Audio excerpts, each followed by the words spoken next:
the brand new subscribe white button down there. I'm pretty sure Gavin is happy that it's white now. And last week, the controversial writer and director Gavin Konop, who is helming the Spider-Man Lotus fan film, posted on his community tab on his YouTube channel saying that a big announcement was going to be coming this week. At first, I thought to myself, okay, is this something really to pay attention to? Is it really worth my time making a video on? And I told myself, let me make a deal with myself, so to speak. If it's some form of another apology video or some other talking head speaking turn for him to just kind of talk about the project without really showing anything, then I'm probably just going to bypass it. But it turned out to be a full 3-minute final trailer for the Spider-Man Lotus fan film. And considering that it's an actual trailer that showcases the film that was worked on from other people who worked very vigorously and hard on the project that don't have any ties to the controversy, I feel like that's at least worthy of some credit to react to and shed some light on. So I'm going to go ahead and do a reaction to this final trailer and potentially make it my final video related to anything Spider-Man Lotus. I know I said that on the last time. That was the last video related to the controversy. This is probably going to be my last Spider-Man Lotus video at all until the movie actually does drop early next year, where I'm possibly going to do a reaction to the full-length film and a potential movie review, because it is Spider-Man. This is the Spider-Man related channel, so we got to check it out. In the meantime, let's react to this final trailer for Spider-Man Lotus.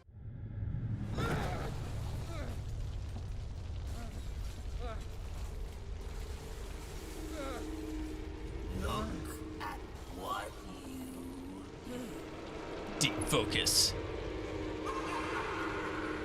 Okay, Party City. Alright, let me stop. It is, after all, a fan film.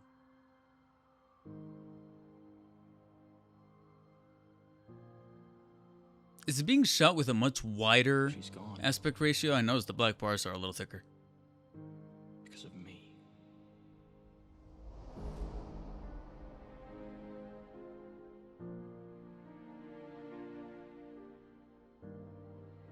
A lot of people are now.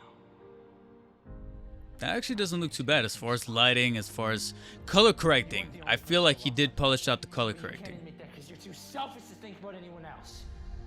No matter what you do, everyone you love will wind up stuck in your web. I know But the what only it's thing like they love more than a hero is to see a hero fail. and alone. Guy who plays Harry does look good though. I'm noticing they're showing him more in this trailer than they are Peter. I wonder why. Right here with Like, it's nothing but Harry.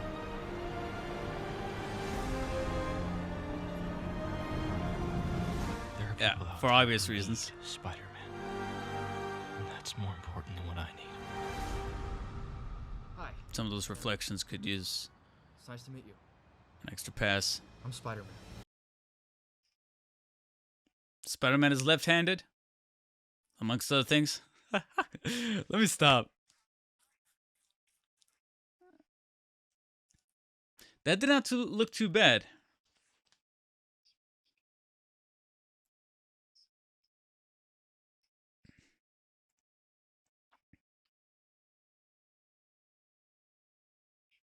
They're going with the armpit webs. There's that visual effects shot we got from that other VFX team video. Oh, Shocker's in this?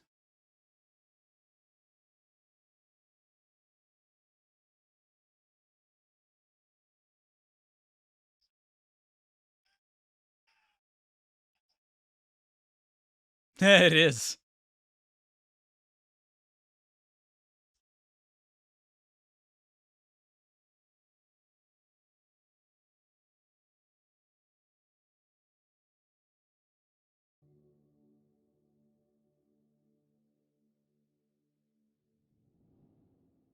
Anything at the end? And it just says to be safe, 2023. No actual release window, kind of like video games these days. So let's confront the obvious about this fan film. As far as the controversy, I did put out a post out there asking folks, is this a movie that you're still willing to catch considering the controversy? Because it's one thing for the writer and director to be revealed to be that kind of person. Another for the lead actor who's playing the actual symbol, the actual protagonist behind a Spider-Man film, to also have said some, to say the least, controversial and troubling things in the past. But at the same time, we've had movies and hell, even video games that involved people of a problematic nature, that had very controversial things that they have said, whether they be racist, homophobic, xenophobic, etc. And yet, people still went to go see that stuff because the other people are involved. And so far from what I'm seeing, a lot of the stuff that's going on behind the scenes that is attached to this project, mainly not only for some of the casting crew, but also going back to the visual effects, actually doesn't look too bad. I don't think it's a complete accident, like I was observing when the trailer was playing itself, that an awful lot of the opening act, so to speak, of this trailer showcased and put the spotlight more on Harry, Gwen, and Mary Jane than it even did Peter Parker. And I think that was a tactical move, but at the same time, it was a welcome one, because I feel like up until this point, Harry was just kind of in the background. So it's good to see that a final trailer gave the actor who plays Harry Osborn some speaking lines. He generally looks pretty good. He looks like a Harry Osborn, and he looks like he's delivering that drama rather well, especially since it looks like some stuff has happened with the father, Norman Osborn. It looks like Norman Osborn is kind of out of the picture at this point, and we'll see exactly if it's truly Harry underneath the mask of the Goblin, or if it's somebody else entirely, if Gavin's changing up the mythos, etc. But like it was described in the Indiegogo, this is meant to be a character study on Peter Parker, and I do get that tone and observation from the trailer. The only thing that worries me, though, is that for this being the final trailer, none of the trailers have really given us a thorough line plot of the film, if that makes any kind of sense. Like, we saw that the Green Goblin's going to be involved. He went ahead and spliced in some footage of that battle because it was already leaked prior to this trailer debut. But I didn't really know that Shocker was involved, so that was a shocker to have gotten in the trailer. So I'm sorry. I had to. So I'm curious to see if maybe any other villains are gonna get some light shed on them, or at least kind of Easter egg dropped into the film.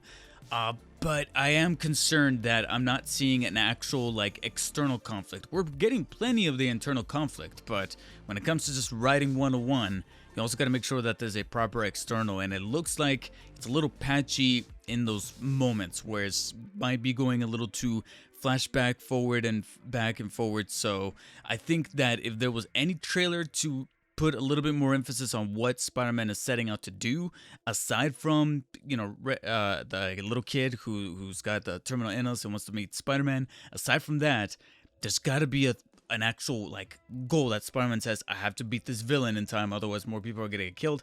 Haven't gotten that not only from this trailer but from any of the past trailers, and that's probably one of my biggest concerns coming from a writer-director standpoint. At least from a Spider-Man fan, it's cool to see that an awful lot of the color correction has been taken into account, making sure that the movie looks a little less fan film. I feel like this trailer generally does look more like a legit film than it does a fan film.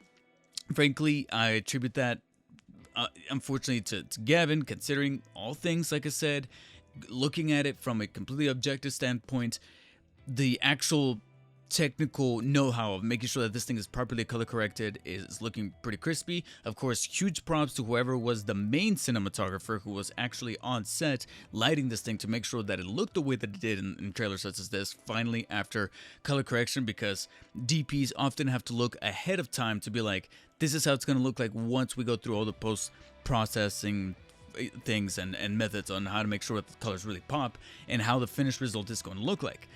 Another huge prop to the visual effects team, whether it be the former ones or the new ones, because another thing that I really liked about this trailer is how it showcased a bit more of the visual effects that generally look good.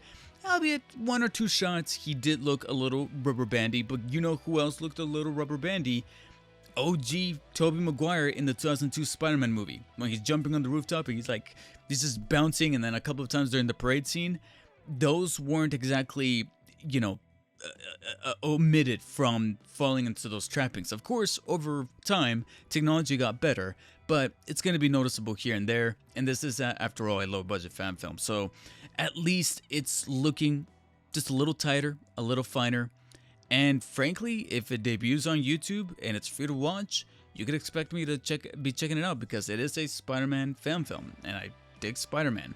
I personally feel like at this level, I am capable of separating the art from the artist. I mean, there's still some actors and actresses who I enjoy their performances in certain movies looking back, but will I ever want to work with them? Absolutely not, because a lot of things came to light, and I know how to make the distinction to be able to want something that doesn't monetarily support them, while at the same time knowing how not to perpetuate that kind of behavior and things like that, to be able to be like, okay, is this going to result in more of this shit happening? Okay, I'm not going to do that.